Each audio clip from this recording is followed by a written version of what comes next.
they attack the minds of people, really, and especially young minds, from both ways. It's on the one hand this apocalyptic, like the whole world is going to come to an end, a really alarmist story.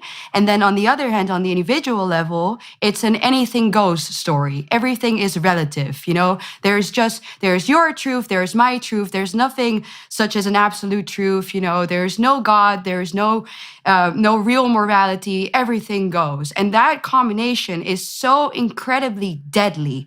And that's why I think it's so important what you're doing with this, and we need to counter it. The most intense and totalitarian tyranny will necessarily emerge in the midst of the most fragmented and individualized population.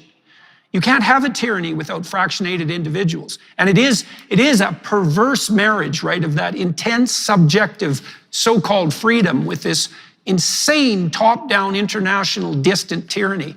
And we're definitely drifting in that direction super fast. Again, with massive people coming from massive numbers of countries into places like the United States and all across the EU, that creates that fracture, not at the personal level in one mind, but in the whole population. You know, nobody's going to be able to come together. You're not going to have Dutch farmers in Netherlands are going to be able to stand up because they're going to be replaced, right? And then you're going to have a bunch of people from Somalia and other places that are all mixed together. They won't have any centralized ability to organize. Perfect slaves. I mean, this is very easy. This is what they say they're going to do.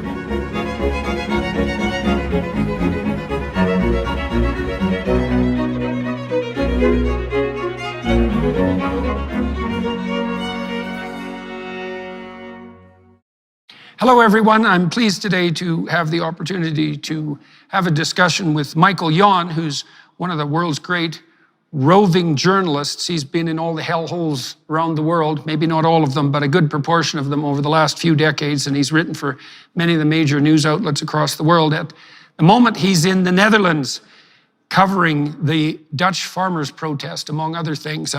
He's accompanied by Eva Vlaardingerbroek, who is a political figure in Europe, in the Netherlands, and they've been both attending the Dutch farmer protests, and I wanted to get them together today to talk about, well, why anyone should care about the fact that Dutch farmers are protesting, how many of them are protesting, what it means, and what the broader issues are at stake, because what's happening in the Netherlands is a reflection of a socio-political struggle that's going on at a very deep level between worldviews that are truly in opposition. And the Dutch farmer protest, in my estimation, is what would you say? It's a microcosm of a much larger battle that's raging and will continue to rage for the next while.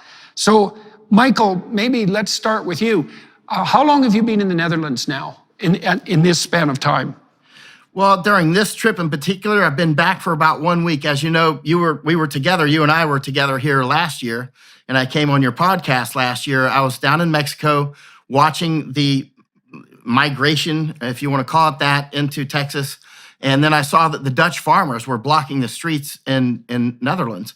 And having lived in Europe for more than 6 years, I realized that was significant. So I jumped on an airplane. I left Mexico, came straight here to the Netherlands, and went out to the first farmers I could find blocking streets. And I said, why are you blocking the streets? And so, because, you know, in every country that I go to around the world, I've spent more than half of my life traveling around the world to places like Afghanistan and Iraq and India. And I go straight to the farmers because that's where you get one of the pulses, right? And I said, what's going wrong here? And they started telling me and giving me an earful. And I realized we have a significant problem. And as you know, I've written 3 books unfortunately, they're only in Japanese language. I wrote them in English, but they're about information war, right? So I study information war. As you know, information war is the PhD level of warfare. All the kinetics, which I did for years in various wars, Iraq, Afghanistan, whatever, that's certainly very important, especially when you're in it. But the PhD level of warfare is information war. And I realized that the Dutch were at an epicenter of the information war, as are the Japanese. That's why I wrote those 3 books warning the Japanese that they are being targeted by the CCP, the Chinese Communist Party, in an information campaign that's designed to split the Koreans and the Japanese and the Americans apart. It's now I started writing those books in 2014, and in 2019 and 20, the split was relatively complete with the Japanese and the Koreans, all based on information war. I'll turn back to the information war issue, the legacy media coverage of what's happening on the Dutch farmer protest front, because that's relevant to the information war. But let's turn to Eva for a moment. Eva, do you want to just explain to people who you are and what you do and how long you've been doing it, and then why you're interested in the Dutch farmers protest and how you got tangled up with such a nefarious character as Michael? Well, I'm Dutch, so let's start there. So I was born and raised here, and that's partly why I'm so interested in the cause of the Dutch farmers. So I've been able to follow what has been happening to them for years now, because it's important for people to know that even though, the protests of last summer and the protests that are happening now are being televised quite widely, this is a fight that has been going on for years. Our government is really fighting a war of attrition against our farmers. So that is one. I have a background in law. I'm a legal philosopher, and my academic time wasn't that long. My university decided to kick me out of my PhD program, basically because I was deemed too controversial, politically speaking. So I decided to turn the other way, and I have been focusing on international media and making videos and putting out my content in English mostly, and in German now. But so I'm mostly focused on the international market. I'm a conservative commentator, I could say. And I've met Michael. We met in person yesterday, actually, for the first time. But I've seen Michael's work online, and I admire him immensely. So I'm very happy to meet him now, finally, and talk to Jordan, Eva was leading the way yesterday. There was some fear for some people attending the protest. In fact, one of the opposition parties, the BB Better party, Build Back Better, it's how do you say it in Dutch? Boerenbevolkingsbeweging, right? The farmer Burgerboerbeweging, yeah. It's supposed to mean citizen farmers movement. The leader of that, Caroline Vanderplas, she was afraid to attend the protest yesterday, afraid for her safety, she said. So what did Eva do? She took the front tractor and was the first one to arrive in a tractor yesterday. So that was pretty good leadership on your part. It got everybody psyched up. So Eva, you're primarily focusing on political commentary. Do you have any official or traditional political position, or are you functioning primarily as a investigative journalist and commentator? No, I function independently from any political party at this very moment. I have been involved in Dutch politics briefly, in parliamentary politics, but that really wasn't for me. I don't want to be in that system again, and I really enjoy my newfound freedom of being able to say exactly what I think and what I want to say to the world. So I'm planning on keeping it this way. Okay, so do you want to outline for the people who are watching what you said, that the battle, so to speak, between the Dutch farmers and the Dutch government has been going on for quite a long time. Now, is it reasonable to construe it as a battle between the Dutch farmers and the Dutch government, or is it a faction of farmers and a faction of the government? Like, I'd like to know how widespread the discontent among Dutch farmers is, and whether there is a fracture within the farming community itself. And then the same thing obtains, obviously, at the political level. These things are seldom monolithic. So let's start with the farmers. What percentage of farmers are upset? What percentage are complaining, and why are they upset? Okay, yeah, I think that there is not one Dutch farmer right now that is happy with the Dutch government, the current Dutch cabinet. So that's important to note. It is definitely a fight from the Dutch farmers against the government, or the other way around, I should rather say. Everybody is upset, and of course, there are differences within the farmers. There are people, I would say the most important split between the farmers that exist right now is the group of farmers that is willing to compromise, that is willing to talk to the government and say, okay, we'll still negotiate, and the group that is completely done with that. So I think the most important split between those two groups is the group that accepts the narrative of the idea that there is a nitrogen crisis, so to say, and the group that says, no, there isn't. There is no nitrogen crisis. We have done everything that you have asked of us for the past, I don't know, well, at least 3 years now, in terms of, reorganizing our businesses, doing everything that you asked of us, and you are still coming after us and we are done. So I think that is probably ideologically also the most important question in this war that the government is waging against our farmers. Do you still believe the narrative that the government presents you with, or do you not? Okay, so let's go in two directions there. You talked about a nitrogen crisis, so we should outline what constitutes the government narrative on the nitrogen crisis side. And you also mentioned that a substantial proportion of the farmers are now done with negotiating. They feel that they've been pushed to the wall, that they've done everything they possibly could, and that there's nothing left but the opportunity to say no. I mean, one of the things that struck me about the Dutch farmers' protest immediately was that I know farmers, and I know that modern farmers are very sophisticated, and they're also very hardworking, and they don't have time to muck around. And the machinery, for example, that they're using, the tractors and so forth, to bring to the protests is extremely expensive machinery, and it's not generally within the easy means of a farmer to put their machinery to any other use than productive use on the farm. And I know Dutch farmers are hyper-productive, maybe the best in the world, or certainly among the best. And so my sense was that if the Dutch farmers are upset, a substantial proportion of them, they're like a canary in the coal mine. There's probably something to be upset about. But what percentage of the Dutch farmers do you think are in a situation where they're seriously done with negotiation? And then what does it mean for people in a peaceful polity to be done with negotiation? Right.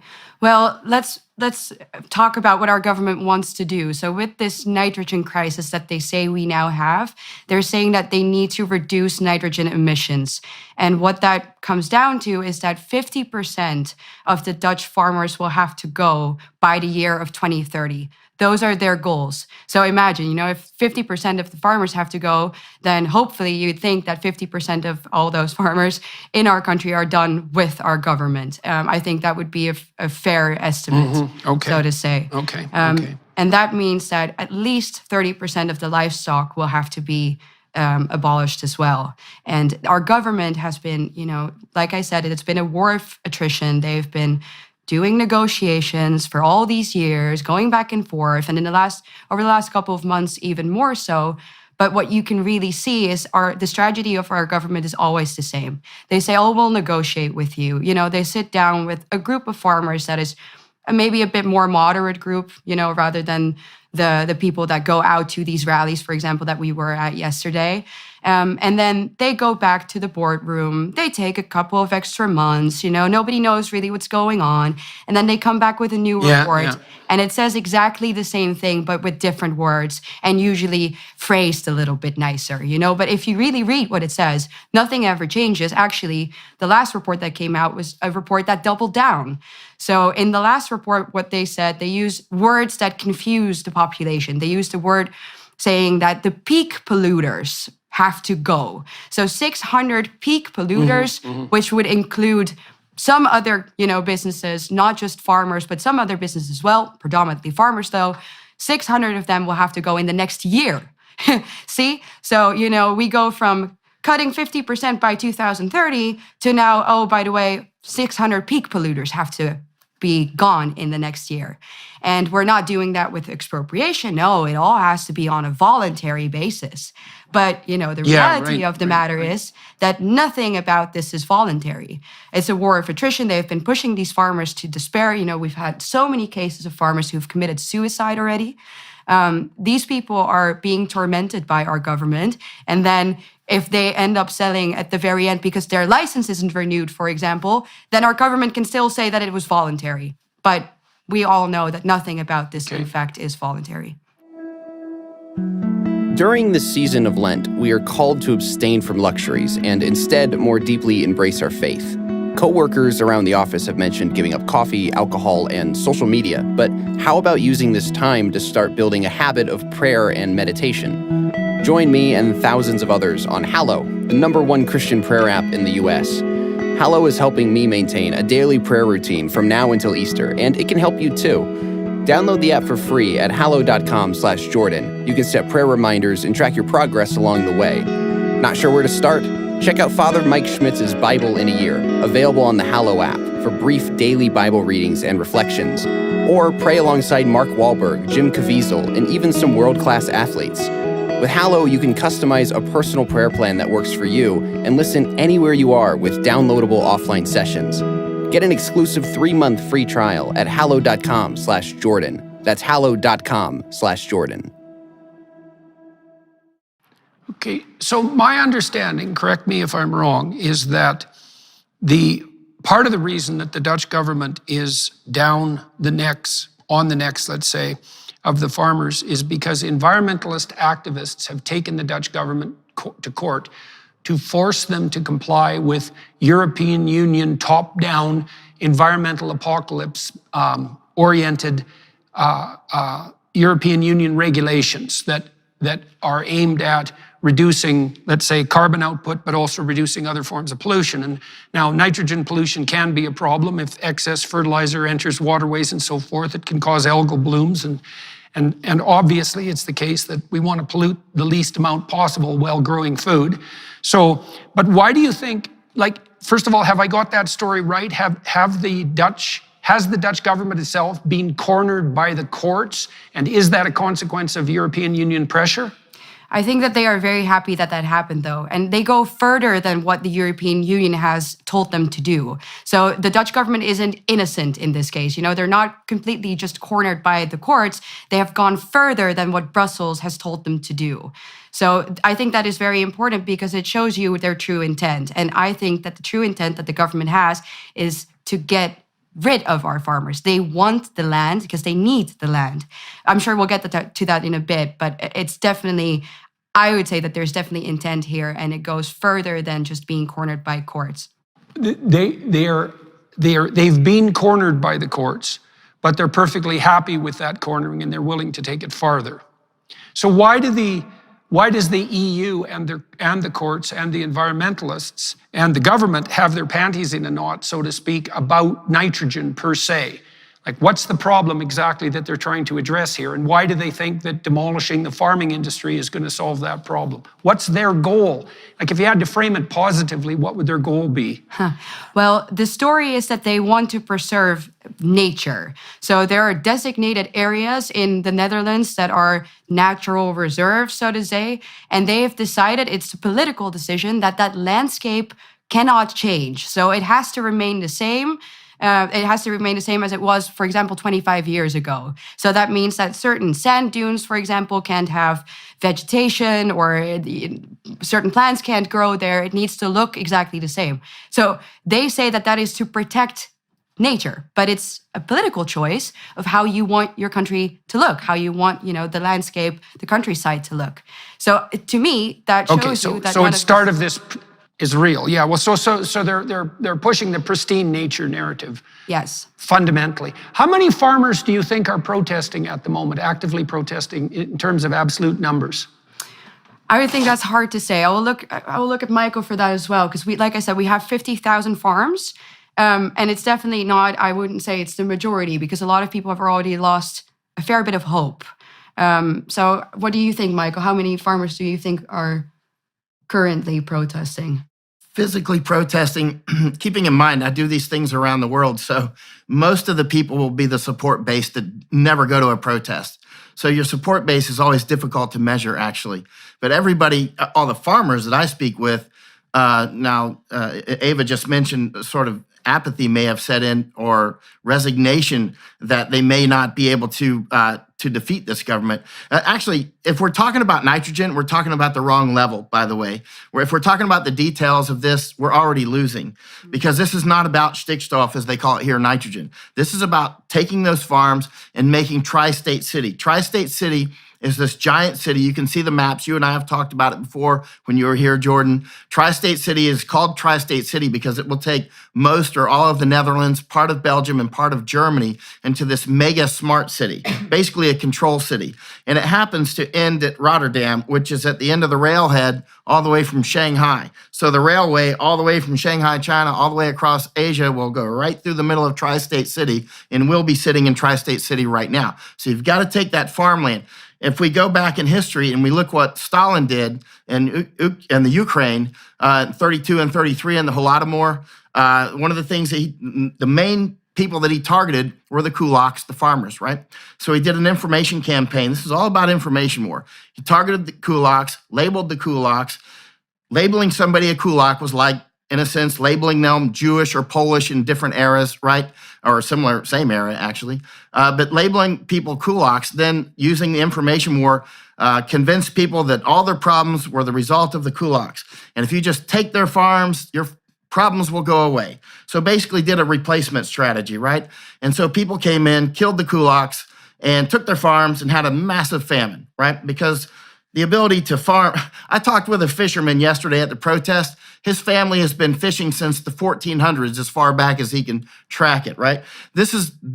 Fishing and farming is what they know how to do, right? So when you do these replacement strategies, for instance, that Mao did, of course, Mao studied Stalin, you've got to get rid of the farmers. So it has nothing to do with nitrogen. That's completely irrelevant. Again, if we're talking nitrogen, we're losing. Now, on a bigger picture, you know that I study migration deeply. HOP, the human osmotic pressure. The human osmotic pressure is the push and pull of the migration. I just left Darien. I just left the Darien Gap between Panama and Colombia again. That's why I dress in these funny clothes.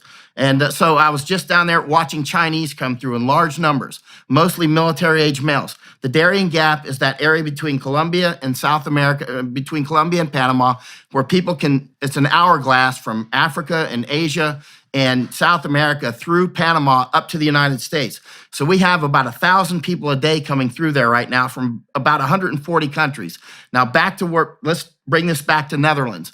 There's a clear replacement strategy going on. That's what Stalin did with the Holodomor, right? Replacing the kulaks. That's what Mao did. That's what Pol Pot did. That's what so many other people, that's what they're working on now in South Africa and have done in other African countries, right? Right now, people are coming in from about 140 countries just through the Darien Gap. Here in Netherlands, or let's go over to Luxembourg, a neighbor of Netherlands. I was there last year, and approximately half of the country now is actually migrants. You can see that on their official website. Now, the migrants who are coming in are not monocultural. It's not just Afghans or Pakistanis or Yemenis or something like that. So the divide and conquer is already done in that regard. For instance, one pig farmer that I was with in Netherlands last week, I asked if he's hiring any migrants. He said yes. He had a bunch of Afghans who were great workers, he said. But then they suddenly got their residence cards to live in Netherlands, and now they're getting paid to stay here, so they had to quit their work, right? He grows pigs and pears and Christmas trees. So then he hired some other people from Africa and other countries, Ukraine and other places. But he hires people from different countries that are migrants, right? But now they're already prepping, and Ava can talk more about this. They're prepping the Dutch mind, and they're doing the same in Finland and other places to start taking in migrants into your homes. They're not doing it yet. They're not ordering it, but Ava can talk more about this. But there is a law in the Dutch books that in a case of emergency, you'll have to take people into your homes, right? And they're prepping this now in the news cycles. Like, they're not doing it, but just to put that in the back of your mind, one lady that lives in a big farmhouse after her family is gone and her husband has died, she doesn't need that big farmhouse. She can bring in some Somalis to live with her, right? They're prepping a replacement strategy. It's right in your face. It's right in your grill. I was down in Morocco last year watching the Moroccan government push people to Ceuta and Melilla, which are two Spanish cities that are in Morocco. And I was down in Greece watching the Turks push them over the border into Greece. I was up in Lithuania watching Belarus. That's when I started warning that something was about to happen. When we saw the Belarusians pushing migrants, they tried to push them into Poland. Poland did not allow it, of course. And then Lithuania allowed some in. I was up there for 5 weeks. The Lithuanians gave me complete access to their camps because I know people in the Lithuanian army because I was with them in Afghanistan. So they gave me complete access to the camps and to the border and to their intelligence people and their army and whatnot. And this was a clear weaponization of migration. It's weaponization of migration. This has gone on since forever. Again, that's what Stalin What's the goal? So Michael, now you've opened up like 15 different cans of worms. So let me walk through a couple of them. I have a specific question for you and for Eva. First of all, if the Dutch government manages to eliminate 50% of farmers and 30% of livestock by 2030, which is pretty much tomorrow, why do they think that the entire infrastructure that supports the agricultural industry in the Netherlands will survive, because there's obviously a whole supply chain that's dependent on the Dutch farmer production, and they're going to be running on very tight margins, and that would include grocery stores and food processing plants and all of that. And if they lose 50% of their inputs, well, they're going to collapse. There's not going to be half of them left. There's going to be 0 of them left. And so is that being taken into account in the government plans? And then what does the Dutch government make of the fact that, well, Dutch people need food, and maybe they need local food, and there's every bit of evidence to assume that the Dutch farmers can provide food much more efficiently and with much less pollution than farmers anywhere else, because food's going to have to be imported. Like, is there a vision at all on the government side for what's going to happen when the entire food supply infrastructure is stressed and threatened by the lack of the farmers and the lack of the livestock? And are they giving no credence whatsoever to the necessity for food security? Which is very weird in Holland, since it had a bloody famine just after World War II. So what's going on the food provision front? Eva, maybe you could take it up for a second, and then I'll return to some of Michael's comments. Yeah, I don't think they care about that, and that's exactly the problem. So it shows you what their true agenda behind all of this is. And as Michael said, that is an agenda of control. So I think the Dutch farmers are being targeted for 2 reasons. One of them being that our farmers, like you said, they're so effective. They're such good. We're the second largest exporter of agricultural products, and we're such a tiny country. You would think that this sector is celebrated by our government. The fact that it's not, the fact that it's under attack, is, to a rational mind, just completely insane, really. It's insane. And so you have to start thinking, what is the real reason that they're doing this then? Why would you start coming after farmers in a time of food scarcity? And that's where you come to the question of intent. And I know that people find that to be a scary question. I understand that people are like, oh, well, this is, we live in a liberal democracy. We're in the Western world. Our government would never want us to be hungry. Our government would never want us to starve. Well, I think that is plain wrong. I think if you control the food supply, you control the people. And our government knows that just as well as China does. That is not something that has left the modern mind, so to say, of the people who rule us. And our farmers are, quite frankly, the only people with the courage and the manpower to stand up to our government. They are an independent group. They function freely, without help of the government oftentimes. They are hardworking. They are Christian. They represent the Dutch spirit more than just, an agricultural sector. They represent, I would say, our culture as a nation. They're a very, very important group. Oftentimes, these businesses have been in Dutch families for centuries on end. It is the backbone of our society. So I think that is one of the main reasons why they want them gone. Really, it's an attack on our identity. Okay, now Michael made a complex case for intent, and I'm going to return to that. But I want to make a simpler case for intent, and then I want to discuss the idea of the Tri-City, for example, and the theft of land from the farmers and what might be behind that. So when I look at what's happening on the woke environmentalist front, what I fundamentally see are venal politicians who are not very competent at anything except attempting to look competent in a narcissistic way, that manipulate opinion polls and public opinion in general so that they can appear as though they're providing people with what they want. Now, I saw this on the COVID front. So, for example, in Canada, I talked to senior advisors of even conservative governments in Canada who told me flat out and to their own great shame that all the COVID policy lockdowns were driven 100% by opinion polls, 100%, and then justified with science post hoc. And I found that out with a reporter friend of mine who's a brilliant political analyst and who's been doing it for decades. And I got to tell you that was shocking to both of us, that it had actually got to that extreme. And so what I see happening on the political front is, as I said, there's politicians who really have no long-term vision. They're trying to cling to power in one way or another. They can cotton on to this environmentalist ethos where they're protecting the virginal planet. They're looking like heroes.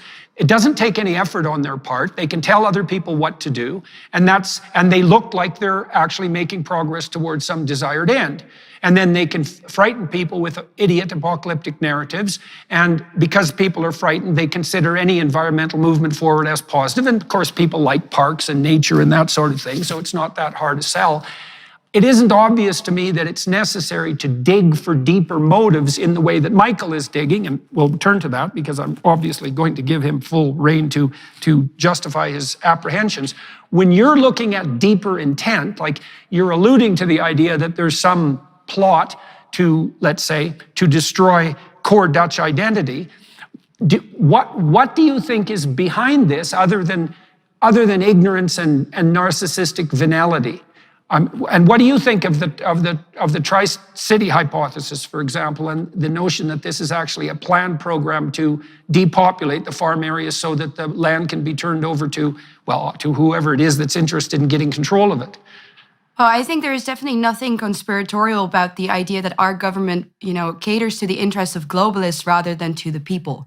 If they were to listen to what the Vox Populi says, they wouldn't do this. I would say that the majority of Dutch people, although you will never hear that in the mainstream media, do not agree with this. They don't think that expropriation is a good thing, but they are being indoctrinated from all sides that this in fact will help nature, that this in fact will help the climate. And so the fact that all the models that our government is using to calculate these nitrogen emissions, that they are faulty, that they are wrong, which I think does show you, that they are aware of the fact that this is a premise, that this is not actually their actual agenda. I think that shows you that they don't have our best interests at heart.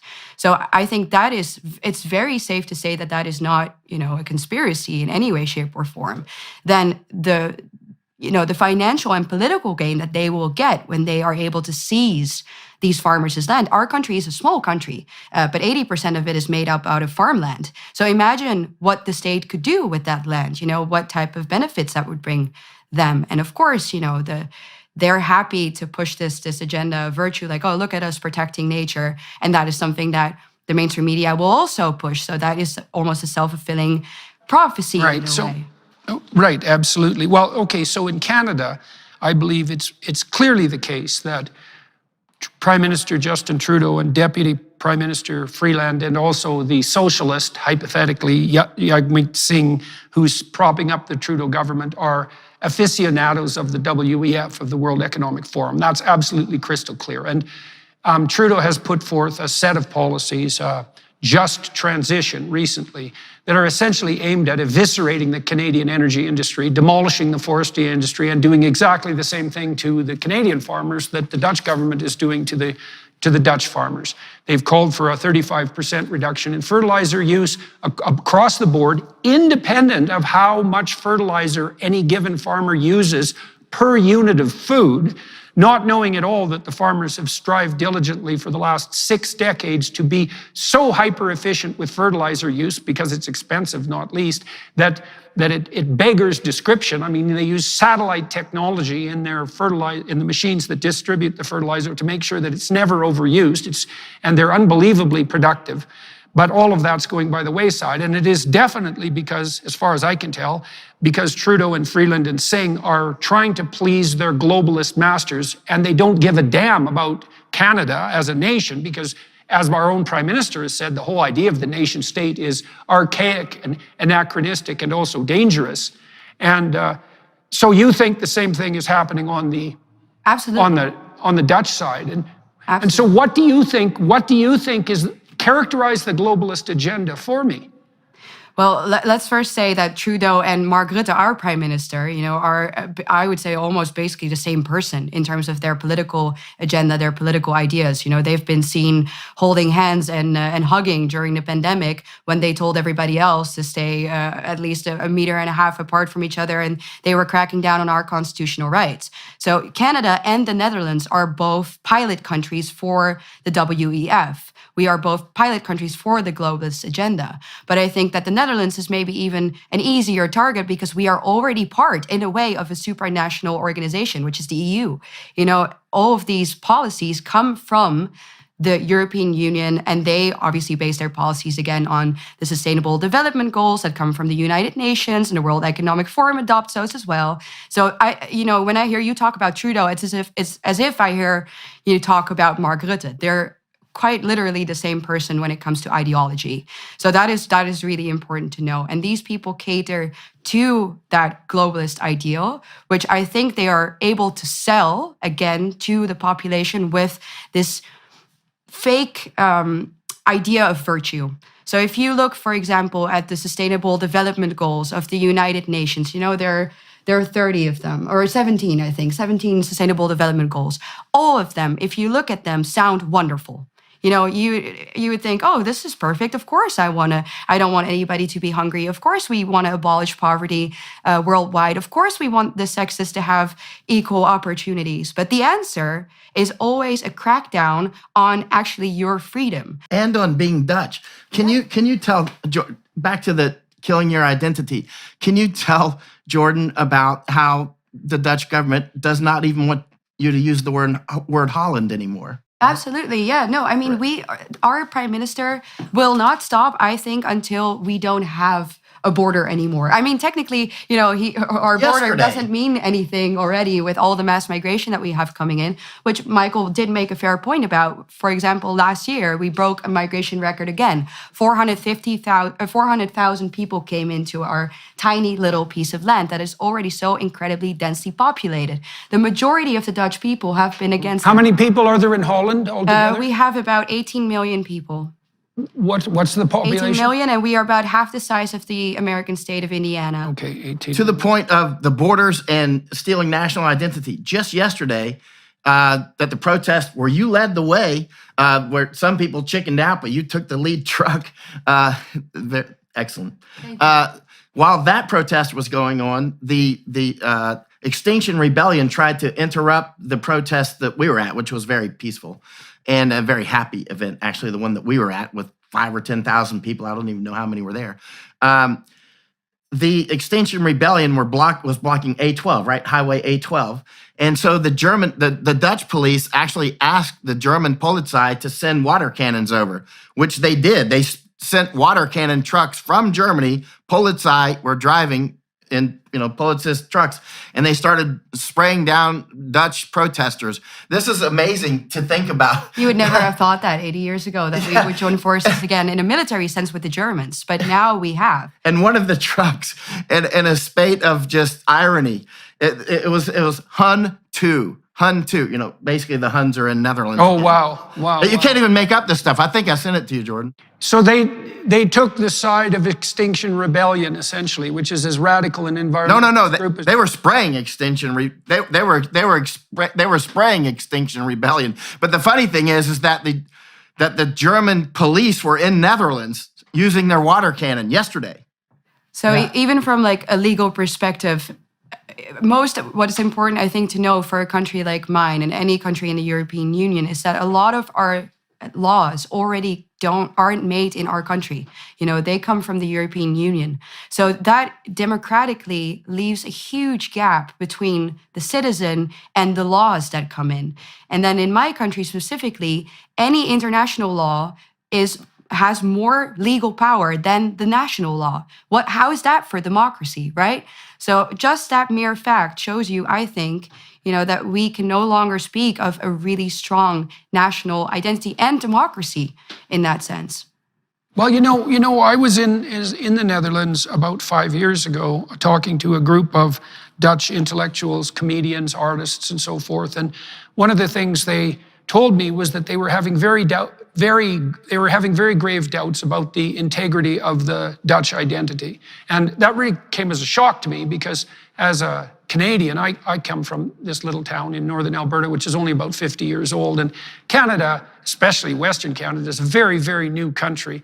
And so when I come to a place like Holland and I hear the Dutch people, especially the intellectuals and the artistic leaders, express doubts about the integrity of their culture, it's just absolutely shocking to me because when I come in as an outsider, I think Holland is one of the great cultures, has one of the great cultures of the world, technologically, because your society runs so smoothly. It's an absolute bloody miracle, especially because you should be underwater.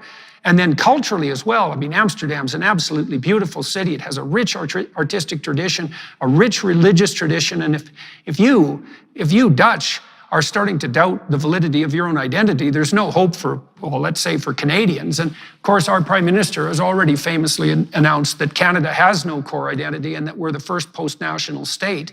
And so, but Eva, how do you read the fundamental motivation of the globalists? I mean, you talked about the Sustainable Development Goals, and I have to admit, or also pronounce, that I helped write the original Sustainable Goal document, and that was probably 10 years ago. And in my defense, I can tell you that the drafts that were produced before the team that I was working on rewrote them were a hell of a lot more vicious and troublesome than the drafts that we ended up with. We took a lot of idiotic Cold War pro-socialist prose out of the descriptions and tried to make sense out of it. I came out of that with a sense that I was extraordinarily confused at the multitude of the goals because there was no prioritization, and also about the potential danger of precisely the top-down machinations that you're describing.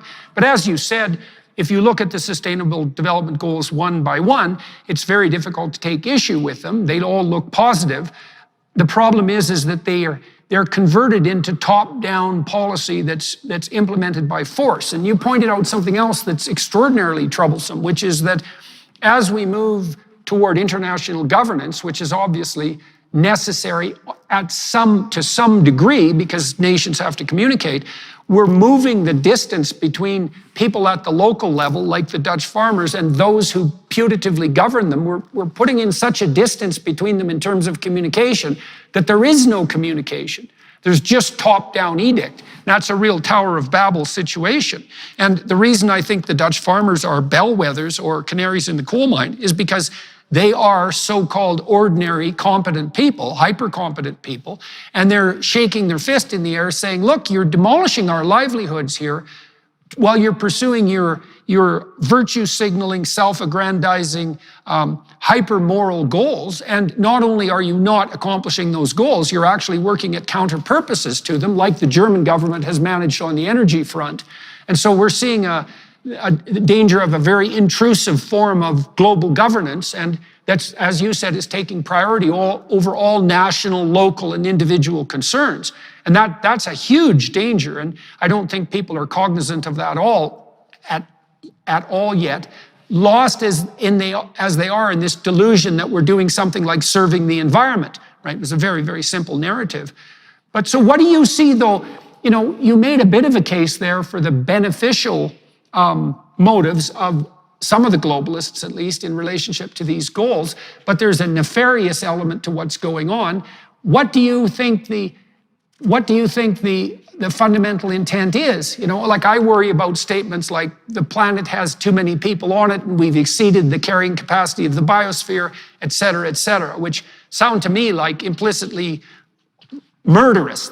It's essentially murderous sentiment or suicidal. But what do you think? What do you think the intent of the globalists is if you had to give the devil his due? Yes. Okay. So globalists, I mean, obviously they're people. So the flaws that are in our human souls, the want for power and money lives inside of them as well. And they want to do it on a global scale. So the biggest evil, I would say, imaginable gets its chance if you let the globalists take rule. So what do you want to do if you are a globalist who wants to, you know, open up all borders, have essentially the biggest consumer base in the world, which is the entire world, right? Well, then things like Christianity, national identity, cultural identity are just things that stand in your way. If you want to create the perfect consumer, then you want somebody who doesn't know who he is, who doesn't know what he stands for. You know, a devout Christian, for example, who wants nothing more than to start a family and work hard and live for God is not going to be the perfect consumer that sits on his couch, watches Netflix all day, orders his food from Uber Eats, you know, and does nothing more than that, does nothing more than just consume.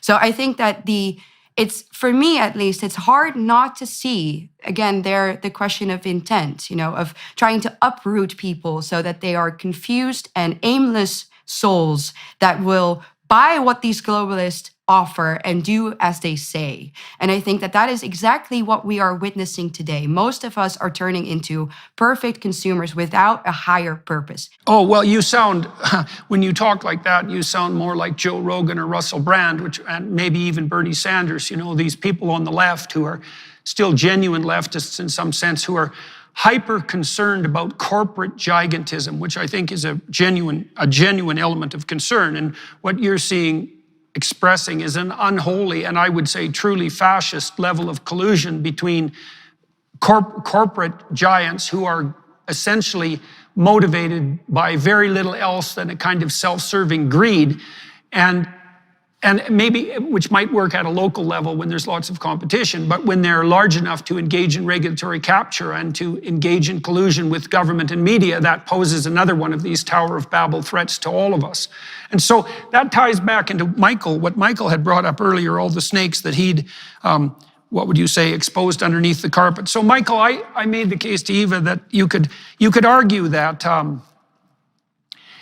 you could attribute intent to the globalists merely as a consequence of their desire to mask their incompetence with virtue signaling to the masses, and then you could say corrupted by their unrecognized greed on the corporate front and all the dark motivations that puts in place for government corporate collusion. But you're pointing to something that's more nefarious, and as they say in the scientific community, extraordinary claims require extraordinary evidence.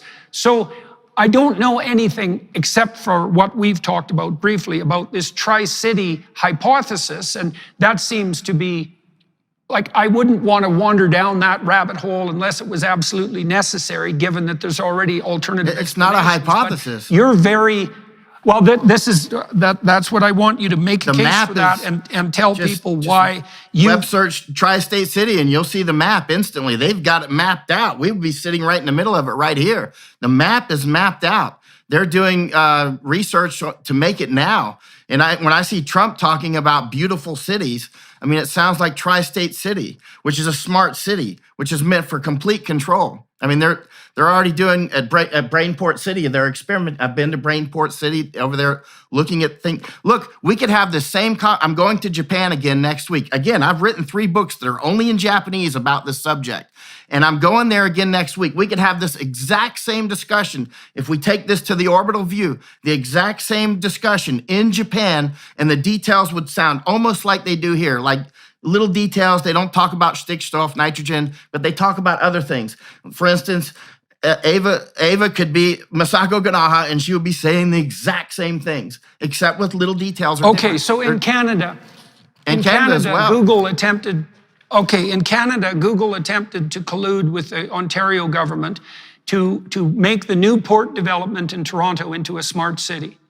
And a person I know well who knows more about technological issues and issues of potential technological control, probably than anybody I've ever talked to in the world, more or less fought that to a standstill so that Google didn't get their hands on the port development in Canada. And his primary concern was that what Google essentially wanted was all the data that would be generated as a consequence of constant monitoring of absolutely everything that went on in the smart city, because that data is part of the extended digital self and has tremendous commercial value. Because if I can track you in all your purchases and where you're going and where you are, I can target you for marketing in a way that's been unheard of up until now. And so that's a huge can of worms. And in any case, that didn't happen in Canada. But now it's reminiscent to me as well of what's happening in the UK, most particularly in Oxford and Cambridge, in relationship to the 15-minute cities. Now, the 15-minute cities are put forward as a solution to the problem of undue distance to travel. And so the idea is that, wouldn't it be lovely if we had walkable neighborhoods where everything you needed was within easy reach? And, I have some sympathy for that, because I've gone to monoculture suburbs, let's say, that are nothing but row upon row upon row of identical houses with no churches and no bars and no community centers, and the shopping centers at a distance, and that doesn't look like an optimal urban model. But I looked into the C40 websites. The C40 is the consortium of municipalities that have signed on to the 15-minute city plan. And I read in their own documentation, this is relevant to the tri-state city idea, that their goals are to reduce caloric consumption to 2,500 calories a day by force, essentially, within the next 15 years, to ensure that the peasant class, which is everybody but the elitists, can't fly more than one time every 3 years, to not merely shift private car ownership from fossil fuel to electric, which is fundamentally impossible because the grid can't handle it, but to eliminate 90% of private car ownership so that people are forced to take unbelievably expensive in terms of time utilization and non-existent public transportation systems, and to limit the amount of travel that people can do outside of their neighborhoods. And, and then I watch the legacy media claim that pointing that out is something akin to a right-wing conspiracy, which it most certainly isn't, because you can just find the bloody documentation online. And then I look at places like China, which have taken this to an extreme. 600 million closed-circuit TV cameras in China. 1 for every 1.5 persons watching the Chinese all the time, able to monitor them 100% by face, and also to identify them by gait, and to limit their ability to do absolutely anything, to buy, to sell, to travel, to move, to leave their neighborhood, with this top-down surveillance system that perversely and consciously some of the Chinese engineers have actually named Skynet. And in a conscious attempt to produce a positive version of, the absolutely catastrophic, apocalyptic artificial intelligence that was in the bloody Arnold Schwarzenegger movies. And you can't even talk about this stuff without sounding like a raving conspiratorialist, but there it is. Now, tell me more about the tri-state city. So what have you seen? Because I don't know anything about it, neither does anybody else watching, I presume, except for, those who've gone down the rabbit hole with you. We'll be right back. First, we wanted to give you a sneak peek at Jordan's new documentary, Logos and Literacy. I was very much struck by how the translation of the biblical writings jump-started the development of literacy across the entire world. Illiteracy was the norm. The pastor's home was the first school, and every morning it would begin with singing. The Christian faith is a singing religion. Probably 80% of scripture memorization today exists only because of what is sung. This is amazing. Here we have a Gutenberg Bible printed on the press of Johann Gutenberg. Science and religion are opposing forces in the world, but historically that has not been the case. Now the book is available to everyone. From Shakespeare to modern education and medicine and science to civilization itself. It is the most influential book in all of history, and hopefully people can walk away with at least a sense of that. I love to read voraciously on pandemic because I'm a war correspondent, and pandemic, famine, and war, they go together, right? They are consanguinated. And I was reading a book about cholera a couple of years ago. I think it was called Ghost Map. And interestingly, towards the end of the book, the author, in an otherwise excellent book, started talking about these smart cities where, basically everything, we don't have to worry about any disease anymore, that sort of thing. Last time I was in China, I got kicked out of Hong Kong in 2020. I was a bad boy. I was watching the protest, and they finally kicked me out after 7 months. But that was Hong Kong. But the last time I was in mainland China, I was actually researching information more. I was in places like Nanjing and Shanghai and that sort of thing. But I was in southern China, where the Uyghurs are, for part of that trip. And I was talking with restaurant owners and farmers and that sort of thing. And various restaurant owners told me that when a Uyghur comes in, they are mandated by law to call the police immediately. The police immediately come to check. So the smart city goes beyond mere optics. They're installing those cameras all over Hong Kong. They were doing that when I left. That's in Hong Kong. But over in mainland China, it's not just the cameras everywhere. It's also, you're mandated to call. When I was in Hong Kong, by the way, in the protest, the protesters would take their lasers and shine them in the cameras and burn out the sensors. Actually, my camera got a little damaged by it. But that's not a long-term solution, obviously. But what I'm getting to is these smart cities are clearly coming, and they're already here to some degree every time we use our cards and that sort of thing. But they're clearly taking it to a higher level of complete control. And again, this isn't conspiratorial. They say they're going to do it. And when you talk about Mark Rutte, the Prime Minister of Netherlands, you can see Klaus Schwab going, where do you find such prime ministers as Mark Rutte? Did you see him say? I watch your Twitter, Jordan, and I watch a lot of your podcast. I know you know what's going on because you talk about it all the time. You attack Trudeau, it seems like every 2 hours, right? I mean, you know exactly what's happening. This is that's because I don't have enough time to do it more. Yeah, well, yeah, I know on the digital currency front, one of the things we should point out to everybody who's watching and listening is that we're already 3/4 of the way down the digital currency pipeline, because there isn't really much difference between a credit card or a bank card and digital currency. And the reason I say there's not much difference is because when you use a credit card or a bank card to make a transaction, there's a digital record of the transaction, and then that digital record can be brokered. And so far, mostly it's brokered to other corporations, which isn't as totalitarian as it might be, because so far, most corporations just want your money so they can sell you things. Now, that can be problematic because you can have things pushed on you by what do you call corporations that are going a little bit farther than they should, that you don't really need or want, but at least you get something out of the bargain. But once we're fully digital in our currency, that'll mean the government will be able to track absolutely every bloody thing you ever do, and also be able to do things like they're already doing in China. So the Chinese government has put expiry dates on some digital currency. So if they need to have the population spend more, let's say because there is a recession, they could just put in an edict that would make sure that your money depreciated by 2% every month, so that would be an impetus to spending.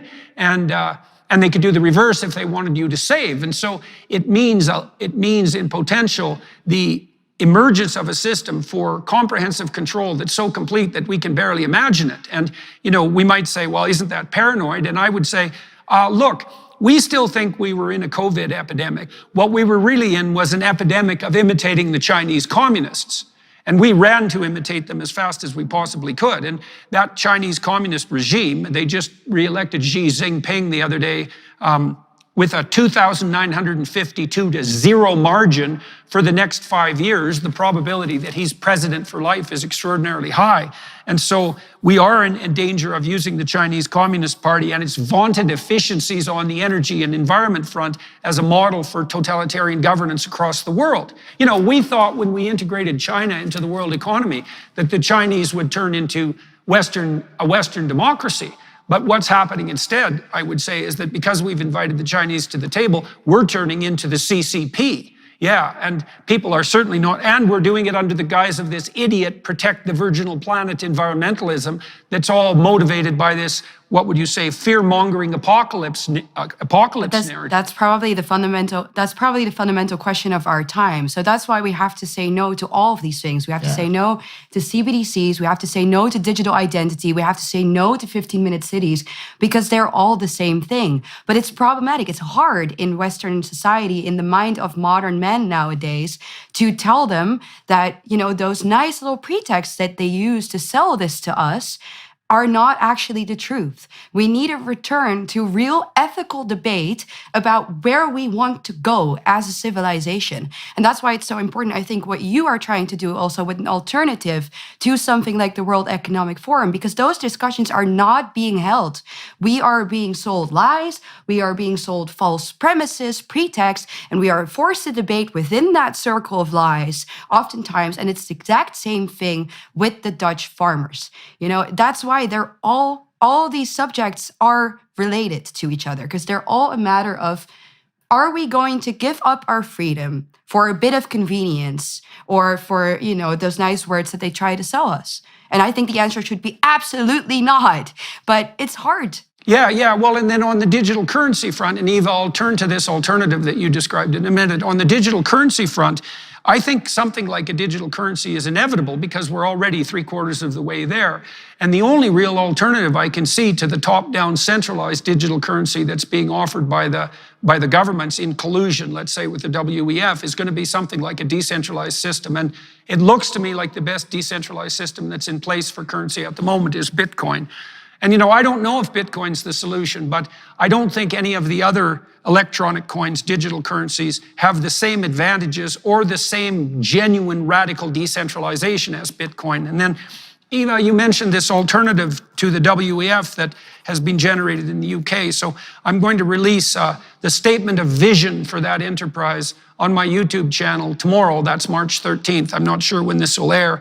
And one of the things we're working through is what the story that might unite us might be. And the story that we're being presented right now is that human activity, especially at the industrial level, is intrinsically destructive in relationship to pristine nature and has to be limited by force if necessary because there's an apocalyptic emergency at hand. And I do not believe for a moment that there is a single apocalyptic emergency at hand. There may be a multitude of them in many different directions, but to assume that it's a mere consequence, let's say, of nitrogen overproduction or carbon overproduction is a radical oversimplification of pathological magnitude. And I also don't believe the idea that limits to growth that are opposed from the top down are the only way that human beings can manage, what would you say, harmonious relationships with the broader biosphere.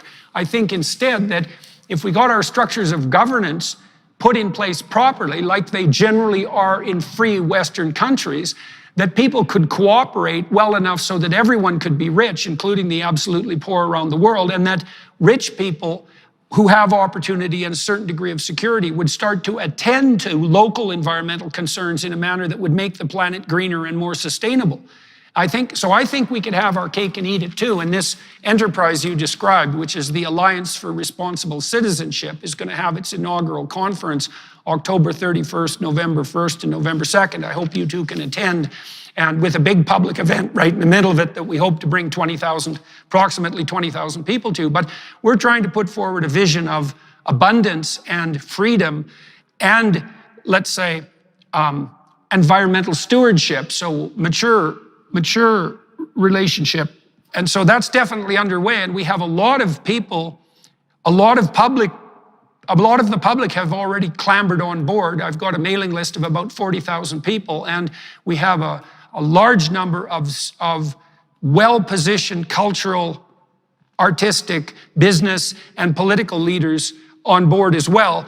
We're trying not to make it an elitist enterprise for the reasons that we've already described. And I think everybody who's part of the core group really is afraid of elitist enterprises and also concerned that any attempts on the international level are likely to turn into nothing but an elitist enterprise. But we're at least going to try to put forward a vision that's much more voluntary and decentralized and positive than this bloody top-down Tower of Babel centralized apocalypse narrative that everybody's being force-fed now. It's so funny to me always how they attack the minds of people, really, and especially young minds from both ways. It's on the one hand this apocalyptic, like the whole world is going to come to an end, a really alarmist story. And then on the other hand, on the individual level, it's an anything goes story. Everything is relative, There's your truth, there's my truth, there's nothing such as an absolute truth, There's no God, there's no real morality, everything goes. And that combination is so incredibly deadly. And that's why I think it's so important what you're doing with this, and we need to counter it.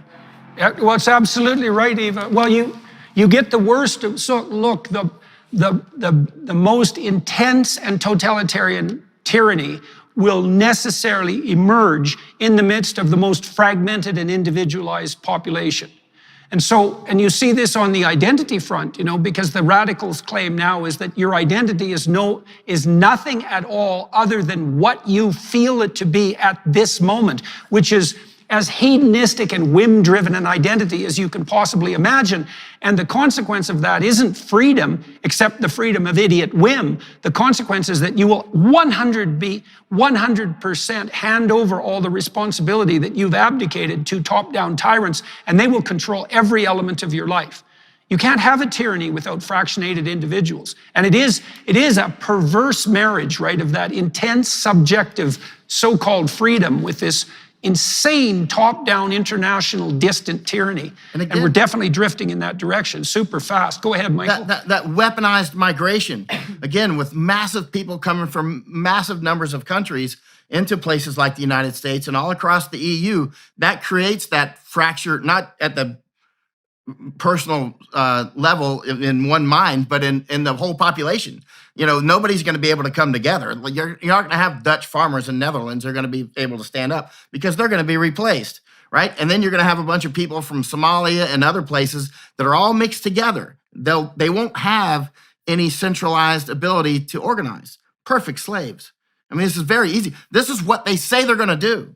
You've spent a lot of time in poverty-stricken and war-torn countries, and my suspicions are, I don't want to put words in your mouth, that you've developed a certain degree of, what would you say, understanding of and empathy for the world's poor and dispossessed.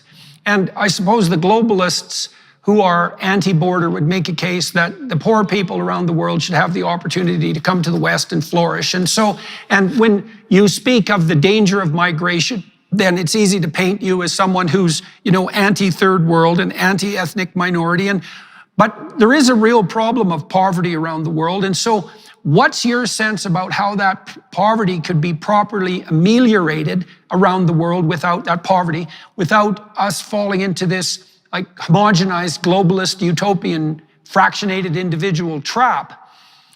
Well, keep in mind, I've spent more than half of my life overseas outside of the United States. More than half of my life in about 90 countries, right? So I understand that some fish just don't mix well in the same aquariums, right? I mean, there's some, you know, if you had the aquarium fish chart, there are some fish like let's say Filipinos that are green, yellow. They don't get along with Filipinos as well, but green. Filipinos get along with everybody, right? They're like the universal donor in blood. And then there's Chechens, red. Some don't get along very well with each other. For instance, when I was in the migrant camps in Lithuania, I asked specifically, do you have any Chechens? And they said, yes, we keep them separately. I said, what's the critical mass? In other words, how many? They said, well, actually, we have a critical mass. We never have more than 6 Chechens together. If you have 7 Chechens or more, it's kind of a joke, but it's not. They go super critical, right? They become a gang, right? A lot of something that a lot of people don't understand is that you're not importing individuals. You're importing like Somali tribes or Nigerian tribes. When you meet a Nigerian, like I was with a Nigerian a few months ago in Ireland, and I asked him what people he was from. Was it the Igbo or whatever? You know what I was asking? There's different groups over there. And, you know, the Nigerians don't come and get together with Nigerians. They come and get together with people from their tribe, right? So when you have Kurdish people come in, I love the Kurds. I'm out with Kurds a lot when I'm over in that part of the world. Or Yazidis. I've spent a lot of time with Yazidis up in Nineveh province in Iraq. And I met some Yazidis in the camps over in Lithuania, for instance, and one's still there. He messages me, he's stuck in a camp. And he doesn't even speak English. He speaks German, so we have to communicate in German. He lived in Germany before. The point is, some of these people get along very well. Others come in as gangs or they become gangs later, right?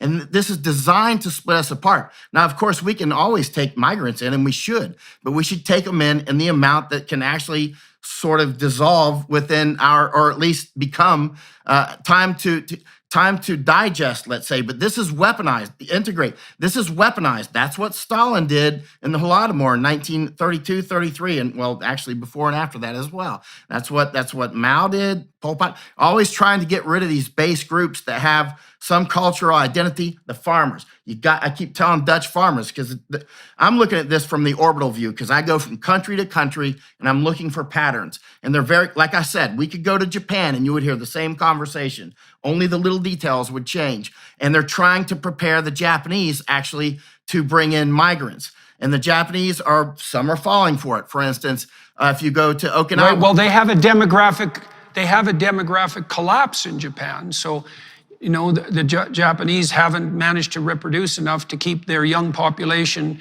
at a sufficient number likely to support their industrial enterprise across time. And China has exactly the same problem. I mean, Do you think Japan has any option other than to open itself up to a certain degree of immigration? Certainly. I mean, encourage the kids to have more babies. I mean, to get married and have Well, babies, yeah. you know what I'm saying? Yeah, And so, yeah. Well, very few countries have managed that. Hungary has tried that quite assiduously, and they've managed to stop the decline in birth rate and raise it slightly. But it's proved very difficult for Western countries to encourage young people to reproduce enough to, surpass that replacement barrier. That's another problem we're trying to address with this Alliance for Responsible Citizenship. I was there last year checking it out in Hungary. I mean, it's a clear problem. It's absolutely true that it's a very, very hard question to solve, but the answer can never be a solution that doesn't work. I mean, the mass migration of radically different cultures, especially to Europe, has proven to be very, very unsuccessful, and something that the majority, at least of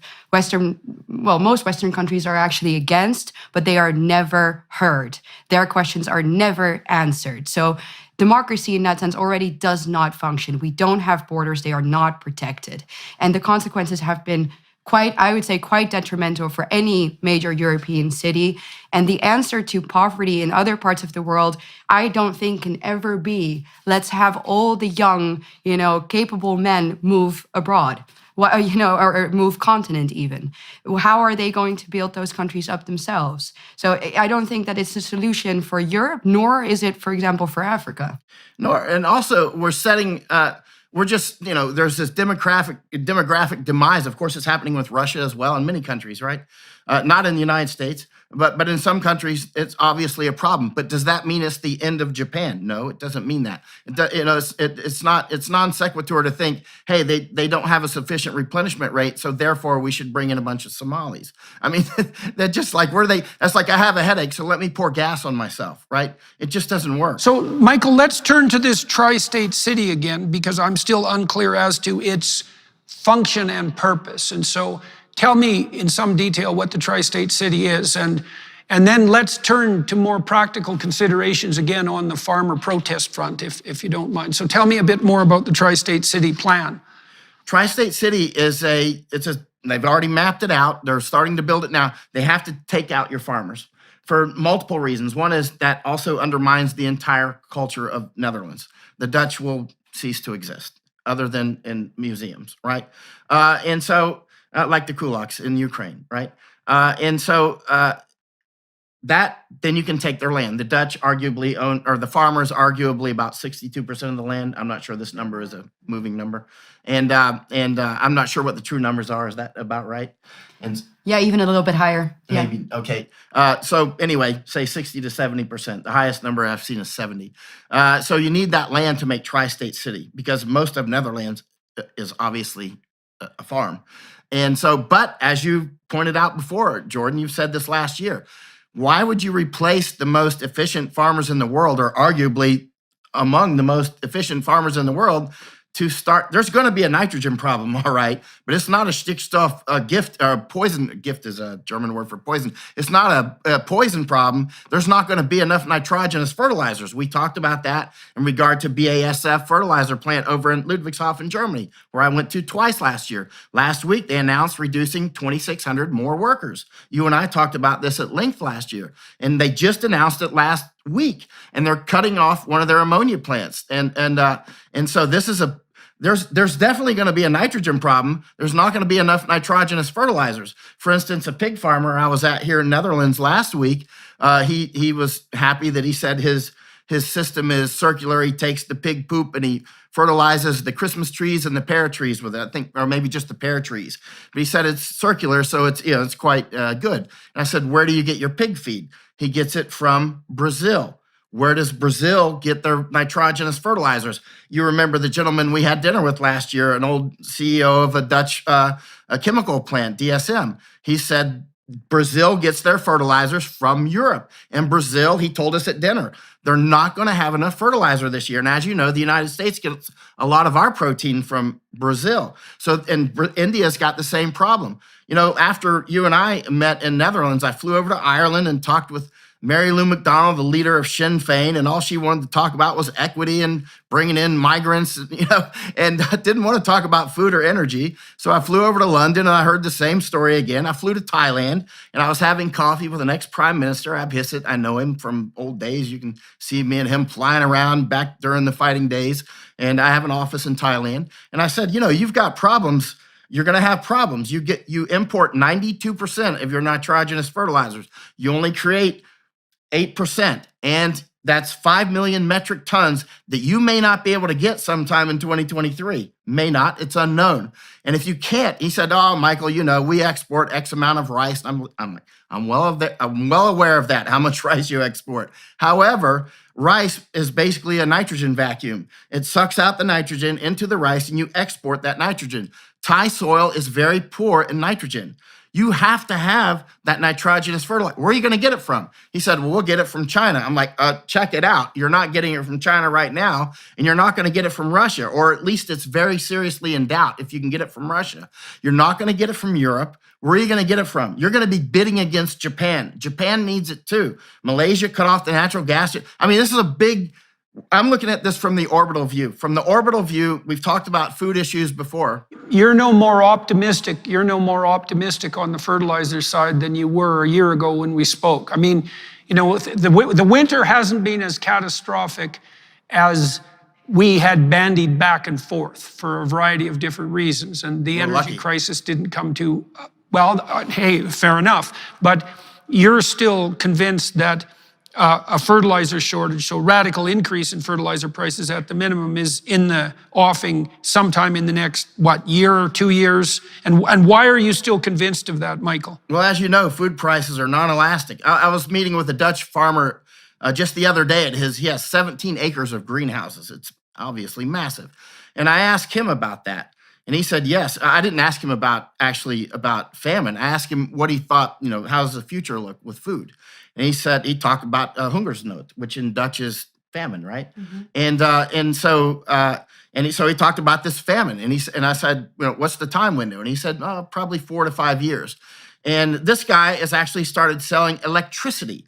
He just bought a generator from France, a diesel generator, and he's a farmer. But he saw that the windmills and the solar that is all over the place here, solar, what months does that actually work in? What starts in maybe May? I'm not even sure. But I mean, there's you've seen them, Jordan. There's a massive amount of solar panels in a place. I mean, if this was Florida, it'd make complete sense. But the windmills outside of his office, when I just met him, were not spinning.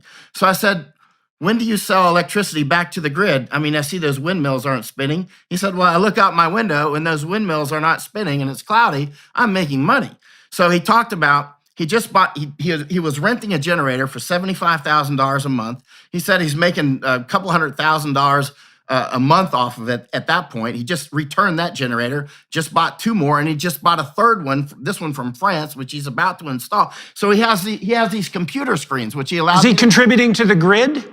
Is he contributing directly to the grid? How is he selling the electricity? Oh, he has these computer screens. He let me video him. It was okay with him, if I publish the video, which I haven't done yet, but I can send it to you. But he's got these basically 2 screens in particular, and it shows the price of every minute it updates. So at any minute, he might start selling electricity. So as soon as it goes below this one line, the line is moving based on how much his diesel cost and how much the electricity cost at that minute. As soon as it goes below that line, he dumps his 1 megawatt hour, or I think it was a 1 megawatt, actually electrical engineers helped me out, battery, which that huge battery dumps out in 20 minutes. But while that battery's dumping out, he's starting his generators.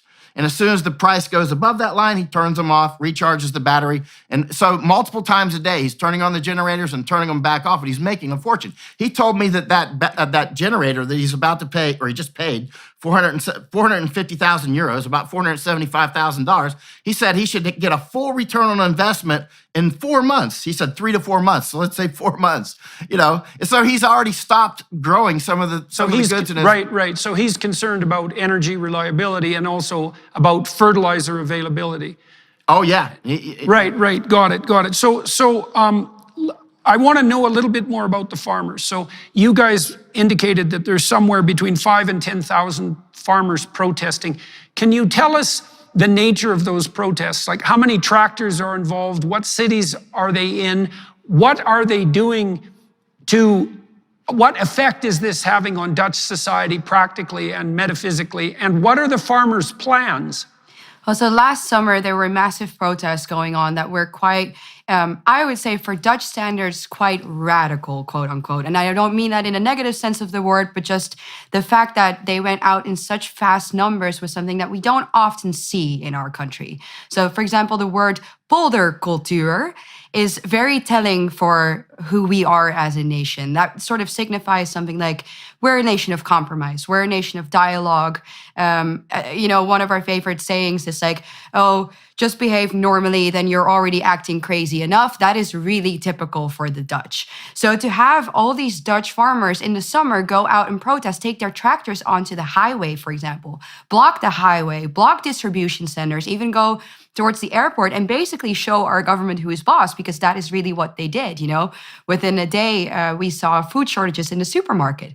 So it really reminded people of the fact that farmers, produce our food. They're not just businessmen, they produce our everyday nutrition for us. And they were really successful with those protests, a bit too successful. And then what happened was the Dutch state intervened. So they sent police forces, they sent actually the military to those protests. And at a certain point, they even started using violence and shot at a 16-year-old boy that was driving away from the protest. And mind you, these protests are completely peaceful. So we don't, obviously in the Netherlands, we don't have... That shooting was on video from multiple angles. That boy didn't do anything. That boy didn't do anything. He was 16 years old. He was on a tractor and he was driving away. That should not happen in a free Western country. And the fact that it did happen, and the fact that we don't have a First Amendment, and we definitely don't have a Second Amendment, became very, very apparent to me. What do you do in that type of situation when you are dealing with a government that thinks that it can take away everything that you have ever worked for, everything that you have ever done in your entire life, just like this, because they create a crisis out of thin air and they say, you have to give up your rights, you have to give up your property, and we're just going to take your land. Because mind you, our farmers are not free to sell their land to the market. It has to go to the state. So again, that shows you, I think, the state's true intent. Okay, so I didn't know that. So tell me that. Okay, so tell me that again. Yeah, so no, all these nitrogen policies, the consequence of those are always either voluntary selling, which, like we just discussed, is never really actually voluntary. You could be pointing a gun at me from that room, and then I could say, oh yeah, here's my property. Is that voluntary? No, of course not. That's basically a metaphor for what is happening with the farmers right now. And otherwise, it's going to be expropriation, forceful buyouts. If they don't say yes now, it will become forced later on during the next couple of years. So just that fact alone, that they are not, allowed to sell their farms to the market for maybe even potentially a better price, should tell you all that you need to know. Right. Okay, so what effect is are the farmers' protests having on Dutch society practically and conceptually? Are the Dutch people, you claimed earlier that the Dutch people are on the side of the farmers, which begs the question, then why do you have the government that you have, if that's so clearly the case? And is there a backlash against the farmers' protests? And what are they doing to Dutch society? Like, what are they shutting down? What's the effect on food production and on public confidence, etc.? Well, after those protests in the summer where they shot at the boy and the protests became more and more heated, the mainstream media did exactly what our government wants it to do, and they started vilifying our farmers. And, they are trying to test the people's patience. So when things go on for too long, especially in the Netherlands, people get tired of it. The news cycle, they're like, oh, these farmers again. The government starts saying, we need to renegotiate. Like I said, the renegotiations never lead to anything. They just change the tune. But their hope is that people will get tired of it. And sadly, that was the case. So for a couple of months, after the Dutch farmers were worldwide news during the summer, we didn't hear anything from our farmers for the longest time. And there are a lot of farmers that are still, because, usually that is a good Dutch mindset, open to dialogue, open to negotiations.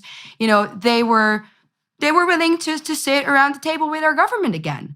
And then when the new report came out and nothing changed, the mainstream media again started ramping it up. And I think a lot of people got afraid. They got fearful, a lot of farmers, that they had lost the support of the people. Because if they read what the mainstream papers write about them, then if I were them, I would also think that that I had no support from the Dutch people anymore.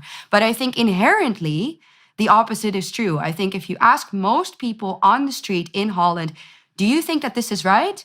They will say, no, I don't think that that is right. But they don't quite make the next step where they translate that into this government is actually, what they're doing is actually criminal. I don't want to do that. They're still stuck in that lie of, well, if there's really a crisis, then maybe we should do something. Maybe we should negotiate a little bit. Whereas I personally have made it my mission to say, none of this is real. It's a political decision. We should not negotiate with people who are driving our farmers to despair and who want to take away their lands. They're thieves. If a thief comes into my house, I will not go and negotiate with them and say, well, please don't take my laptop, but you can take the TV. Are we good now? Of course, you would never do that. But with the government, people expect our farmers to do it. And I think that is the tragedy. Like I said, a war of attrition. They try to drag it out so long. Well, so if you can't negotiate in good faith because your partners aren't negotiating in good faith, what alternative is left for the Dutch farmers, and what's the plan? I mean, they're bringing their tractors en masse to what cities? Where are the protests taking place right now? Well, they were all over the country really during the summer, and now we had a rally yesterday that was at The Hague, and that was because The Hague is where our parliament resides. And we have elections coming up in a couple of days. Those are regional elections, but they are important because they dictate what our Senate looks like. So if our Senate changes in composition, and if the current cabinet loses its majority, then obviously new legislation will not pass. So it is incredibly important that this happens right now.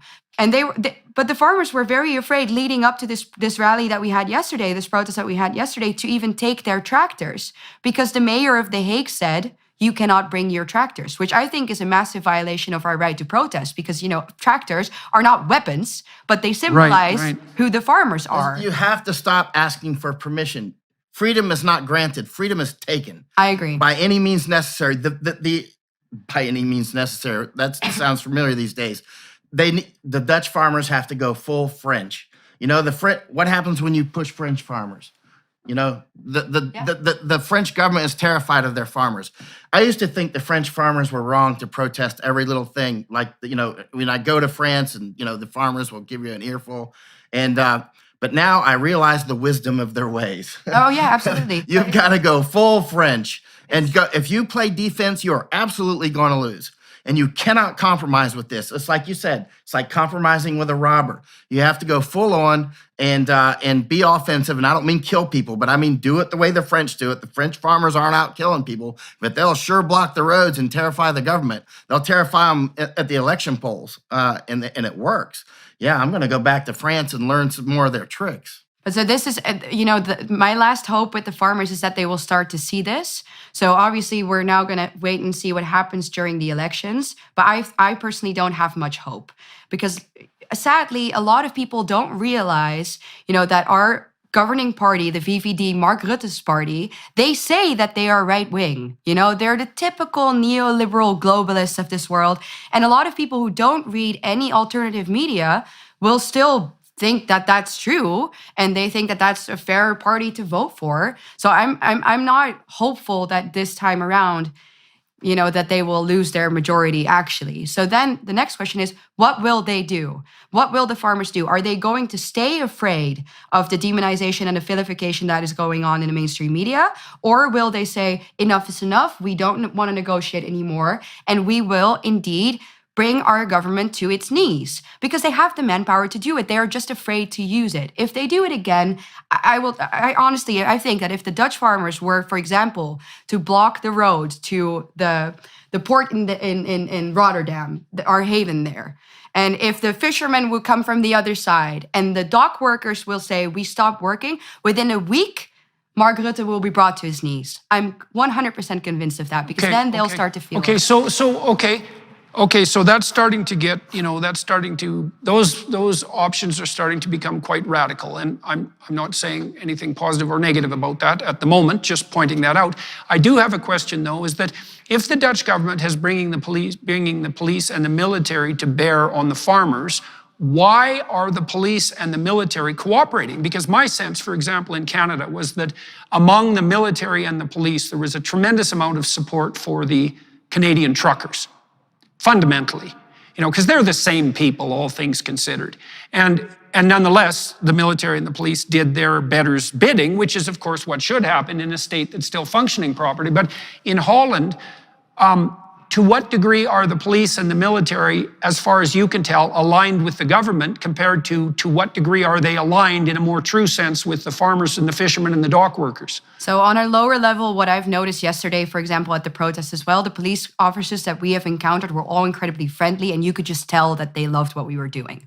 I think that is sadly the reality of our police forces. The officer on the street supports the farmers, but the top level listens to the establishment. And obviously, those are the people that call the shots. And so younger generation police officers are afraid to lose their job if they stand up against it. And obviously, you only need a couple of really brave and courageous souls to make some good shots in those cases with the protests. But sadly, I think the majority just listens to whomever gives them orders. And the top layer of the police forces is in the pocket of the state. Okay, so what would you suggest that people who are watching and listening in the Netherlands, what is it that they could do to make their concerns known, and how could they express support for the Dutch farmers? And the same thing applies on a broader scale. There's going to be people all over the world watching this podcast. What would you recommend to people who are watching and listening so that they can stay properly apprised of what's actually going on in the Netherlands, given that the legacy media is corrupt beyond comprehension? Like, how do people inform themselves properly, and what would the Dutch farmers want to see and need to see in terms of support from people around the world? So I think that the international support has been incredibly important to the Dutch farmers because they've seen, that the world is watching and that they understand that this is something that will eventually, not just stay a Dutch issue, but will spread and could affect others, other nations, other people around the world. So that support has been incredibly vital. What the Dutch people can do, first of all, they can go and vote the current parties out of at least the Senate. That would be incredibly important, of course. In favor of who? In favor of who? Well, true opposition parties. There are a few left. I will not sit here and tell people who to vote for, but I would say if any of these parties are in favor of negotiating about the nitrogen crisis or expropriating our farmers, you shouldn't vote for them. That's very simple. And I think that's a losing strategy to negotiate. The power of symbolism is very, very important, very strong. It doesn't take much to take your Dutch flag, put it on your window and turn it upside down. Signify that you are a nation in distress. It's become the symbol for the Dutch farmers' protest. For farmers Canada to see too, that, on the trucker side. Exactly. I think for farmers to see that, that's a silent sign of support. I think will make them feel like they're not alone. Can I say something? I think that's important. Yeah, of course. The Canadian farmers, they keep the Dutch farmers, Canadian truckers. Dutch farmers keep bringing them up. They did yesterday again. The guys on stage and whatnot. The Canadian farmer example then spread to America, which I went with our American truckers all the way from California to D.C. I rode all the way across the country with them. And now the Dutch farmers talk about the Canadians. That spark was important. Just note, and I'll leave it at that. Courage is contagious. So it is. That's really what we need right now. Canadians led the way on that one, and it was really an important spark. There were a lot of Canadian flags yesterday at the rally too. There saw them. Yeah, there were. Absolutely, because they understand that we're all in the same boat. The world's upside down when Dutch farmers are protesting and Canadian truckers take the political lead. I mean, something's seriously gone astray. Well, first of all, when Canada is even interesting and, on the political scene. And I would say the same thing in some sense about Holland. I mean, there are few countries I've ever visited that are more deeply civilized in the most positive possible sense than Holland. It's an absolutely amazing country, an incredible balance of beauty and freedom and order, and that's so difficult to attain, and broad public trust. And and all within that great acceptance of wide difference and wide range of individual potential for action. It's an amazing thing that you people have accomplished, as people like Ayaan Hirsi Ali have been at pains to point out. And the same can be said on a somewhat lesser scale of Canada. But then when you see the people who are in fact the competent, hardworking backbone on the manual labor and productivity side, the truckers and the farmers rise up and say, you know, government has become so intolerable that we can no longer do our job, then everyone who's awake in the least, whether they're on the right or the left, should wake up and think, oh my God, you know, the people who normally do nothing but put their nose to the grindstone are complaining. Perhaps something seriously wrong. Well, there is something seriously wrong. And if the Dutch farmers lose, man, there's going to be hell to pay, because they're courageous in the extreme, competent in the extreme, and true canaries in the coal mine. And I think the most likely outcome at the moment, sad to say, is that the Dutch government will keep grinding away on in its incremental fashion, and it will pick them off one by one, and they'll reduce the damn Dutch farmer population to 50%, devastate the agricultural sector, and that'll produce shockwaves of dismay across the across the Western world among those who might otherwise object, and it'll also produce a terrible catastrophe on the food and tyranny front. So this is a watershed moment as far as I'm concerned. If this were a lost war, I would not even be here. They can definitely win, but they have to go offensive. They will absolutely lose if they stay defensive. And you talked about the poldercultuur, which is the culture of negotiation, and which the anthropologists who specialize in information war, they will find these weaknesses in the culture, like the poldercultuur, which is, you know, find compromise. That's the same in Japan. That's the same with Canadians. The strongest part of the Canadian culture and the Dutch culture and the Japanese culture is it's highly civilized.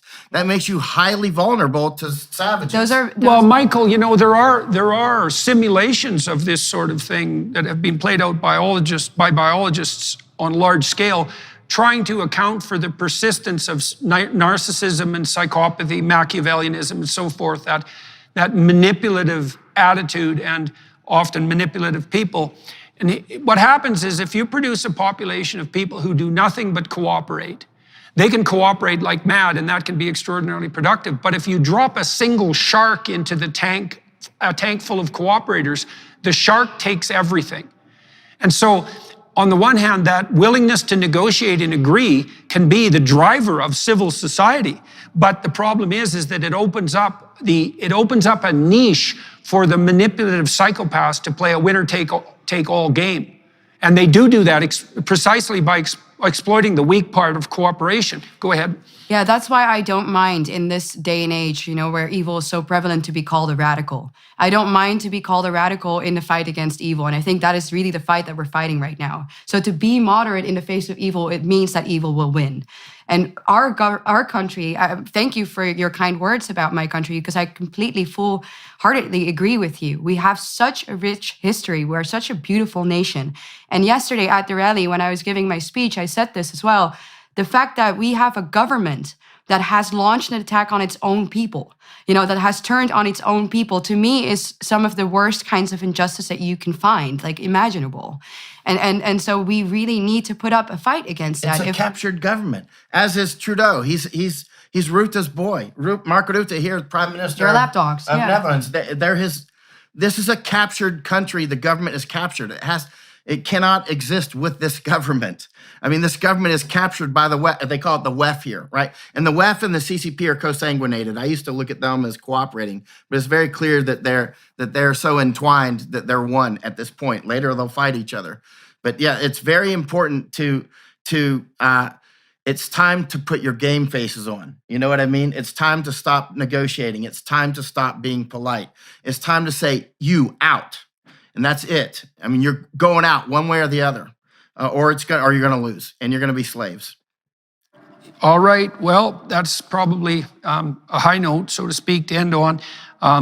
very dismal and dark conversation in many ways, but it's an extension of the sorts of conversations we've had in the past, Michael, and I do wish the Dutch farmers well. I mean, I really can't think of a more reliable substrata of a more reliable population in the world, and so when they're upset enough to take their tractors to The Hague, something rotten is going on that's deep and pervasive, and I think people around the world should wake up and smell the coffee, so to speak, before there's no coffee to smell. And we're closer to that than people realize. And so thank you very much for your time and attention and contributions today, and for all the things that you're doing around the world, Michael, and in Netherlands. The same to you, Eva. Appreciate you talking to me today. For all you watching and listening, keep your ears to the ground and your eyes peeled, because you should know what the hell's going on in Europe, in places like Holland, especially with regards to this protest, because there's something brewing there that's a microcosm of a much larger struggle, that's for sure. And so we're going to turn now to the Daily Wire Plus side of the platform. I'm going to talk to Eva and Michael for another half an hour, delve a bit more into their autobiographical history so I can get to know them better. Thanks to the Daily Wire Plus people for facilitating this conversation, and also for helping send Michael to the Netherlands, which was very helpful, obviously, in relationship to this conversation. And those of you who are watching might consider popping over to the Daily Wire Plus platform to catch the last half an hour of our interaction. And all right, so thank you to all who are watching, listening. I'm in Puebla, Mexico at the moment. Thank you to the film crew here for facilitating this. That's much appreciated. And to all those of you watching and listening, ciao, and we'll see you on the next podcast.